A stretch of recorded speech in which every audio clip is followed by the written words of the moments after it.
வணக்கம் நண்பர்களே. Super star Rajinikanth Jailer படத்தை அடுத்து வேட்டையன் படத்தில் நடித்தவர் தற்போது லோகேஷ் கனகராஜ் இயக்கும் கூலி படத்துல நடிச்சிட்டு வரார். இந்த படத்துல வழக்கத்திலிருந்து மாறுபட்ட கட்டத்தில் நடித்து வரும் ரஜினி சற்று நெகட்டிவ் கலந்த வேடத்தில் நடித்து வருவதாகவும் ஒரு நிகழ்ச்சியில கூறியிருந்தார் லோகேஷ் கனகராஜ். அந்த வகையில நீண்ட இடைவெளிக்கு பிறகு இந்த படத்துல ரஜினியை மாறுபட்ட கோணத்துல அவரது ரசிகர்கள் பார்க்க போறாங்க. இந்த கூலி படத்தோட படப்பிடிப்பு தொடர்ந்து நடைபெற்று வந்த நிலையில் வருகிற ஜனவரி மாதத்தோடு முடிவடைய போகுது. அதையடுத்து ஒரு மாத இடைவெளிக்கு பிறகு மார்ச் மாதத்திலிருந்து ஜெயிலர் 2 படத்துல நடிக்க போகிறார் ரஜினிகாந்த். ஏற்கனவே ஜெயிலர் படம் 600 கோடி வசூலித்த நிலையில இந்த ஜெயிலர் 2 படத்தை 1000 கோடி வசூல் குலைப்புல இணைச்சிடணும் அப்படின்னு ரஜினியும் நெல்சனும் திட்டம் போட்டிருக்காங்க.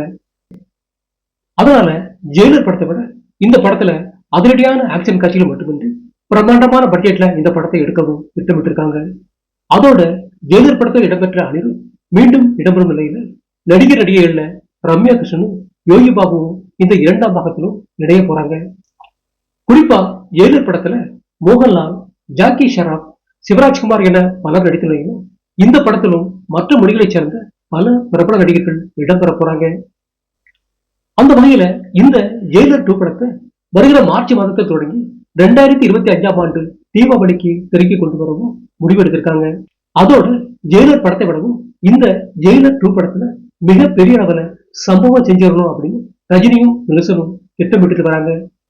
அந்த வகையில 2025ஆம் ஆண்டுல சூப்பர் ஸ்டார் ரஜினி நடிப்புல கூலி, ஜெயிலர் 2 அப்படிங்கிற 2 படங்கள் திரைக்கு வரப்போகுது. அடுத்து தற்போது தனது கடைசி படமான 69வது படத்தில் நடிச்சிட்டு வரார் விஜய். வினோத் இயக்கும் இந்த படத்துல அவருக்கு ஜோடியா பூஜா ஹெக்டே நடிக்கிறார். இவர் ஏற்கனவே விஜயுடன் பீஸ்ட் படத்தில் நடித்தவர். அவர் மட்டுமின்றி சூர்யாவின் கங்குவா படத்தில் வில்லனாக நடித்த பாபி தியோலும் இந்த படத்தில் வில்லனாக நடிக்கிறார். இந்த படம் கமர்ஷியல் கதையில் உருவாயிட்டு வருவதா இயக்குனர் வினோத் குறிப்பிட்டு வரார். அப்படி அவர் சொல்லும் போதும் இந்த படம் அரசியல் சம்பந்தப்பட்ட கதையில தான் உருவாயிட்டு வரதா பலரும் சொல்றாங்க. குறிப்பா ஒரு பாடல் காட்சியில தனது கட்சி கொடியோட தோன்றுகிறார் விஜய்.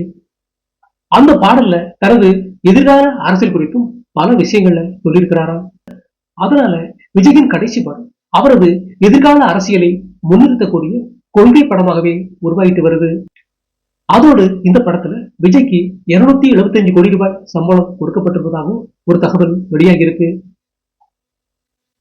முக்கியமா இந்த படம் தமிழ், தெலுங்கு மட்டுமல்லாம ஹிந்தியிலையும் வெளியாக போகுது.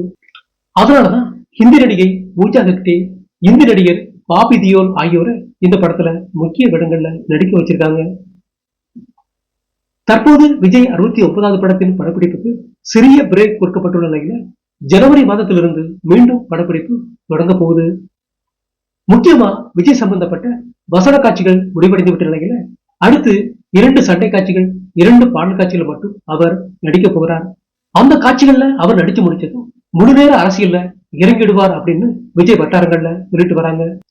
அதன் காரணமா அடுத்த ஆண்டு முதல் விஜய் தமிழகம் முழுக்க சூறாவளி பிரச்சாரத்தில் ஈடுபட போவதால அதற்கான பணிகள்ல அவரது தமிழக வெற்றி கழகத்தினர் தற்போது ஈடுபட்டுட்டு வராங்க.